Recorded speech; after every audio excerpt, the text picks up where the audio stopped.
Welcome back to my Spoilers channel. Today we will learn about the escalating fashion feud that's threatening to tear apart one of the industry's most prestigious houses. The Forrester dynasty drama unfolds. The hallowed halls of Forrester Creations are once again becoming a battleground as Steffy Forrester prepares to launch a renewed campaign to expel Hope Logan from the family business.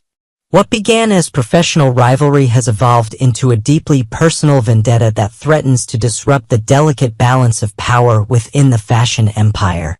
This impending clash promises to deliver consequences that will reverberate throughout the entire organization, potentially changing the landscape of the company forever. Steffy's determination stems from a deep-seated belief that Hope represents an existential threat to the Forrester legacy. Her protective instincts toward her family's heritage have transformed into an almost obsessive mission to purge what she perceives as an interloper from their midst. The intensity of her conviction suggests this won't be a simple corporate disagreement but rather an all-out war for the soul of Forrester Creations. In a development that has shocked everyone involved, Ridge and Eric Forrester have delivered news that has upended the entire power structure at the company. Carter Walton, in an unexpected change of heart, has decided to nullify the LLC documents that had previously altered the company's leadership dynamics.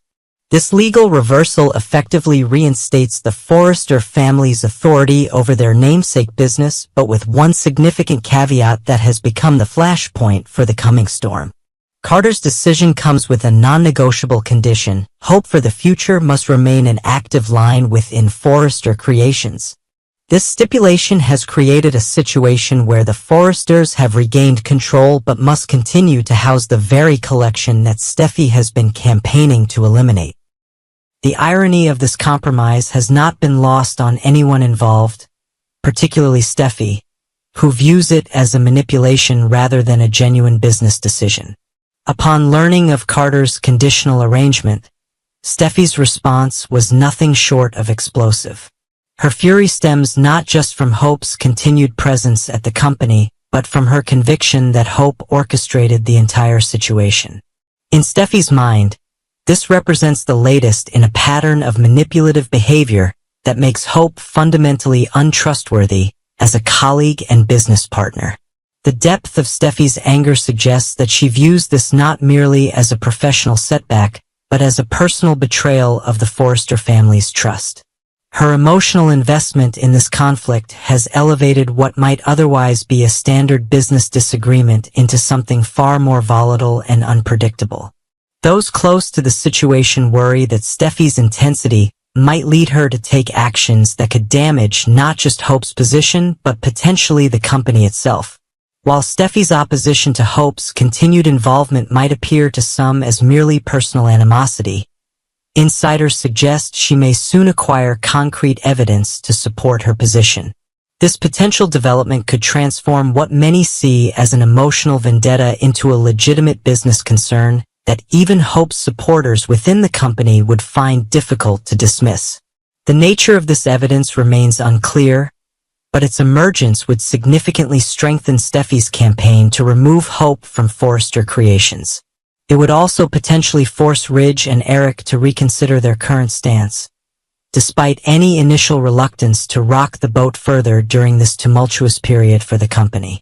The delicate balance of power at Forrester Creations has created a complex situation where multiple factors are in play.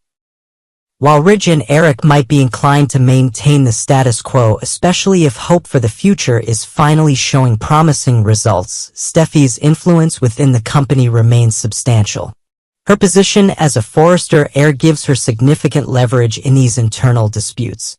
This power dynamic creates a situation where Hope, despite having allies, finds herself in an increasingly precarious position. The corporate structure at Forrester Creations has always favored family connections over outside talent, regardless of merit, and this institutional reality works against Hope's long-term security within the organization.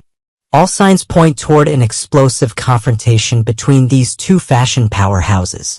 The tension has been building for weeks, and sources close to both women indicate that neither is prepared to back down from what they each see as a fight for their professional survival. This impending clash will likely center not just on Hope for the future as a collection but on Hope's very role within the company structure. Hope's previous declaration that she could no longer accept taking orders from Steffi adds another layer of complexity to this situation. With Carter's decision effectively putting the Forresters back in charge, Hope now faces the very scenario she had vowed to avoid.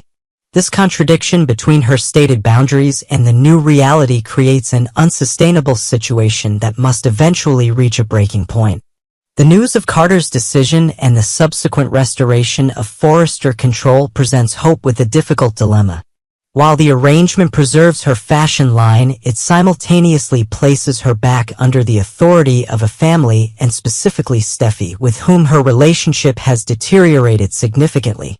This creates a situation where Hope must decide whether maintaining her creative vision is worth the personal and professional challenges of working under hostile leadership. This choice represents a significant crossroads in Hope's career. Accepting Steffi's authority might preserve her position but at the cost of her autonomy and dignity. Conversely, refusing to accommodate the new power structure could result in her complete exclusion from the fashion house that has been central to her professional identity. Steffi's determination to remove Hope from Forrester Creations appears unwavering, and industry insiders suggest she may employ increasingly aggressive tactics to achieve this goal. Her strategy likely involves making Hope's position so uncomfortable that resignation becomes the only viable option, even if direct termination isn't possible under the current arrangement with Carter. The methods Steffi might employ could range from professional marginalization to more direct confrontations. Her ultimate objective remains clear: a Forrester Creations completely free of Hope Logan's influence, regardless of the cost or consequences of achieving this goal. This conflict extends beyond a personal rivalry to touch on fundamental questions about the future direction of Forrester Creations. The tension between tradition and innovation, family loyalty and meritocracy, plays out through these two women and their competing visions for the company. The resolution of their conflict will likely shape the identity of Forrester Creations for years to come. Industry observers note that this internal struggle comes at a particularly challenging time for the fashion world, where established houses must evolve or risk irrelevance. The outcome of this power struggle could determine whether Forrester Creations embraces change or retreats into its historical comfort zone, with significant implications for its long-term viability in the marketplace. As this fashion drama continues to unfold, one thing remains certain: the confrontation between Steffi Forrester and Hope Logan will reshape the landscape of Forrester Creations in ways that no one, perhaps not even they themselves, can fully anticipate. The coming weeks promise to deliver fashion industry drama of the highest order, with careers, creative visions, and family legacies all hanging in the balance.